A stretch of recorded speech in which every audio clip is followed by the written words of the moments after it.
Saat menyumbangi hasil pembangunan 40% Banke Infras Desa tahun 2024 di dua desa yaitu Desa Neglasari dan Desa Sinarsari, Kecamatan Dramaga, Kabupaten Bogor, tim Monef Kecamatan mengukur ulang bangunan jalan betonisasi dan tebing penahan tanah. Meskipun saat tim Monef turun langsung ke lokasi pengerjaan masih tetap berjalan tinggal beberapa meter, hal ini terlihat di pembangunan tebing penahan tanah di Kampung Baru. Pasalnya terkendala akan hujan beberapa hari ini, Kamis kemarin. Diperkirakan 2-3 hari lagi selesai 100%.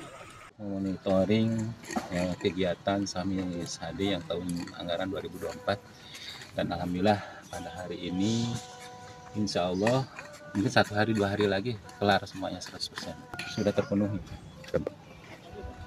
Sejauh ini pada dalam proses pengerjaan ada kendala apa di lapangan, Pak? Alhamdulillah tidak ada kendala yang signifikan, semuanya berjalan lancar.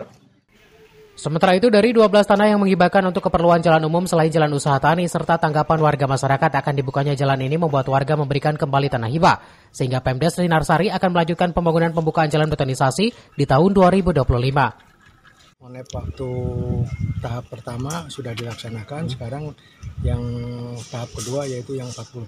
Rencana ke depan kita akan menggabungkan jalan yang Samis HD yang sekarang di sekitar dari Neglasari, ya Neglasari kan sudah tembus, nanti tinggal disambung dari Sinarsarinya untuk dua desa. Pemerataan pembangunan akan bantuan keuangan infrastruktur tahun 2024 dapat dirasakan oleh para petani di Ciberem Tengah ini. Di tahun 2025, Banke Infras Desa diusulkan untuk jalan penghubung dua desa, yaitu Desa Sinarsari dan Desa Neglasari. Dari Dramaga, Kabupaten Bogor, Iman Abdurrahman melaporkan.